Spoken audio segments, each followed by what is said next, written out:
दुष्यंत जी, ये बताएं कि सीएए का नोटिफिकेशन जारी हो गया है, ये बहुत प्रतीक्षित भी था, और अब आपको क्या लगता है ऐसे समय पर जब ये आया 2024 का चुनाव खड़ा हुआ है, क्या प्रतिक्रिया है आपकी? देखिए, मेरी राय में सरकार के द्वारा ये बहुत सही निर्णय लिया है मोदी सरकार ने। और समय की जहां तक बात है तो यहाँ इस देश में हमेशा चुनाव चलते रहते हैं।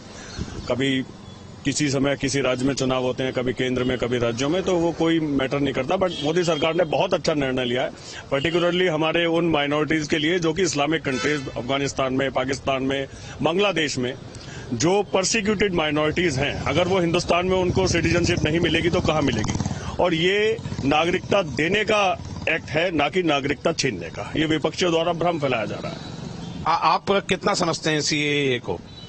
देखिए, सिटीजन अमेंडमेंट एक्ट जो मोदी सरकार लेके आई है, इसमें यह है कि जो हमारे पड़ोसी देश में माइनॉरिटीज हैं, उसमें हिंदू हैं, सिख हैं, क्रिश्चियंस हैं, बौद्ध हैं, पारसी हैं, एक्सेप्ट मुस्लिम, क्योंकि ये मुस्लिम कंट्रीज हैं, इसलिए धार्मिक आधार पर मुस्लिमों के साथ भेदभाव नहीं होगा।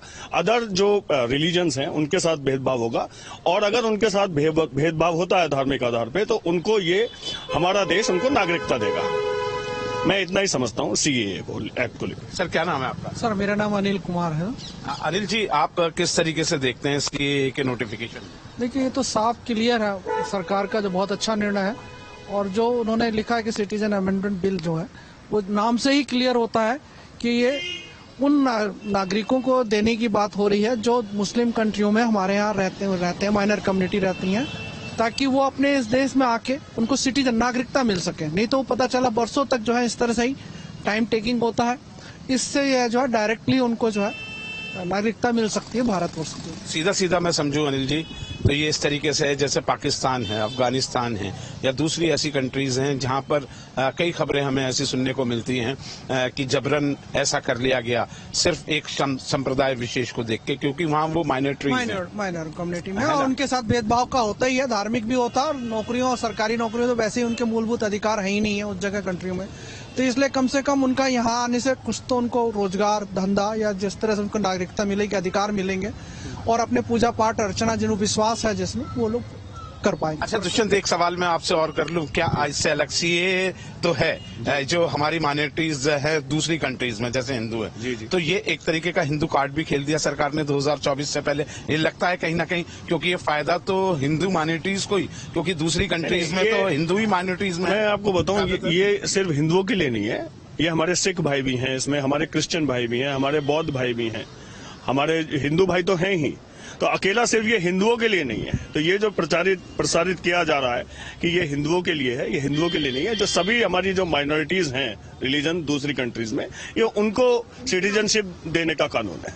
और इसका आप लोग लगता है कि ये अच्छा? मैं इसको बहुत अच्छा मानता हूँ। बहुत अच्छा डिसीजन है सरकार का, और बहुत जल्दी इन्होंने नोटिफिकेशन किया, बहुत अच्छी बात है। ये तो बहुत लेट हो रहा था, इसको जितने टाइम पे उन्होंने किया बहुत अच्छा किया, सही। तो देखिए, कुल मिलाकर जो सीए का ये नोटिफिकेशन जारी हुआ है, सर मैं आपसे भी जान लूं, ये सीए का नोटिफिकेशन जारी कर दिया है सरकार ने, अभी ये घोषणा हुई है। आप अपना नाम बताएं और ये बताएं आप इसको कैसे ले रहे हैं? कुछ रिएक्शन है इस पर, क्या कुछ कहना है वो बातचीत करते रहिए। और सीधा चलते हैं हम नोएडा। अमित हमारे साथ इस समय बने हुए हैं। अमित, नोएडा के लोगों का क्या मानना है सीए को लेकर? क्योंकि जब जब सीए की बात हुई है, हमने देखा है नॉर्थ ईस्ट में एक बवाल भी जरूर देखने को मिला। इधर बीजेपी की ओर से जिस तरीके से तमाम चीजें सीए को लेकर रहती है, नोएडा में लोगों का क्या कहना? बिल्कुल, देखिए, जिस से इस सीए को पास करने की जब सरकार ने शुरू की थी तो कई जगह दंगा भड़काने की कोशिश की थी, और कई राजनीतिक दल सीधे तौर पर इसके विरोध में भी आए थे। जब वोटिंग हुई थी तो वोटिंग में भी 105 ऐसे वोट थे जो इसके खिलाफ डाले गए थे। लिहाजा सरकार ने एक बड़ा फैसला लेते हुए उन शरणार्थियों को बड़ी राहत दी है जो मुस्लिम कंट्रियों में रहते थे और वहां की प्रताड़ना झेलने के लिए मजबूर हुआ करते थे। 2014 से पहले जितने भी शरणार्थी आए हुए हैं, अब उनको भारत की नागरिकता मिलेगी। एक बड़ा कदम सरकार का देखा जा रहा है। नोएडा के लोग भी मेरे साथ मौजूद है, उनसे भी मैं बात करूंगा। कैसे देखते हैं सीए का नोटिफिकेशन जारी हो गया है? सीए का जो नोटिफिकेशन जारी हुआ है, जो हमारे यशस्वी प्रधानमंत्री जी हैं और जो अमित शाह जी हैं, उनके द्वारा जो ये लागू किया जा रहा है आज से, ये बहुत ही अच्छा कदम है। और इसमें जो अफगानिस्तान, पाकिस्तान और बांग्लादेश से जो दिसंबर 2014 से पहले आए हुए शरणार्थी हैं, उनको ये लागू होगा और उनके लिए ये बहुत अच्छा रहेगा। इसके बाद जो आएंगे व्यक्ति, उन पर यह लागू नहीं होगा। और वर्तमान में जो सीए की नीति ये लागू होगी, इससे हमारा देश एक आगे बड़े परिपक्वता की ओर जाएगा। अच्छा, 2024 से ठीक पहले बड़ा फैसला सरकार के द्वारा लिया गया है, क्या लगता है आपको चुनाव पे इसका असर डलेगा? राजनीतिक पार्टियां मुद्दा बनाएंगी? हाँ, यकीनन राजनीतिक पार्टियां तो इसका मुद्दा बनाने की कोशिश करेंगी, लेकिन वो अपने इस नेगेटिव उद्देश्य में सफल नहीं हो पाएंगी, क्योंकि ये देश हित में एक ऐसा कदम उठाया जा रहा है जो आज से 3 साल पहले उठाया जाना चाहिए था, 4 साल पहले, लेकिन अपोजिट पार्टियों के द्वारा जबरदस्त की गई विरोध के द्वारा बिल्कुल अमित, आप बने रहिए और इसी के साथ हम चलते हैं अनुपम मिश्रा जी के पास। वरिष्ठ पत्रकार हमारे साथ बने हुए, उनसे भी कुछ चीजें समझने की कोशिश करते हैं। अनुपम जी, जब जब सीए को लेकर बात होती है तब तक हम देखते हैं सत्ता पक्ष और विपक्ष के जो सुर हैं वो मिलते दिखाई नहीं देते। विपक्ष की ओर से अक्सर ये कोशिश रहती है सीए को अल्पसंख्यकों के खिलाफ बताना, जो भारत के अल्पसंख्यक हैं उनके खिलाफ बताना।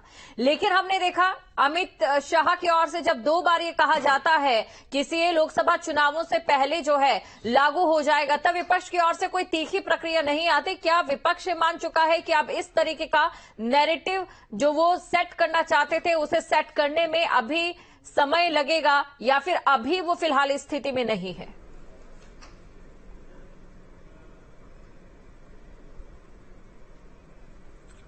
देखिए, 2019 में जब ये एक्ट पास हुआ था CAA, तो एक बहुत ढेर सारी आशंकाएं थी जो बाद में निर्मूल साबित हुई। एक कहा जा रहा था कि साहब इससे जो हिंदुस्तानी मुसलमान है उसकी नागरिकता जाने का खतरा है। समय के साथ एक बात समझ में आई कि किसी भी हिंदुस्तानी पे इसका कोई फर्क नहीं, ना हिंदुस्तानी मुसलमान, ना हिंदुस्तानी हिंदू, ना ईसाई, ना बौद्ध, ना जैन, ना सिख, ना पारसी, किसी पे कोई फर्क नहीं पड़ने वाला। ये तो पड़ोसी मुल्कों में धार्मिक आधार पे प्रताड़ित किए गए लोगों के लिए एक कानून है। अब चूंकि धार्मिक आधार पे प्रताड़ना की बात है तो जाहिर सी बात है कि आपके पड़ोसी मुल्क मुस्लिम हैं, उसमें धार्मिक आधार पे प्रताड़ना मुस्लिम समुदाय के प्रति नहीं बनती।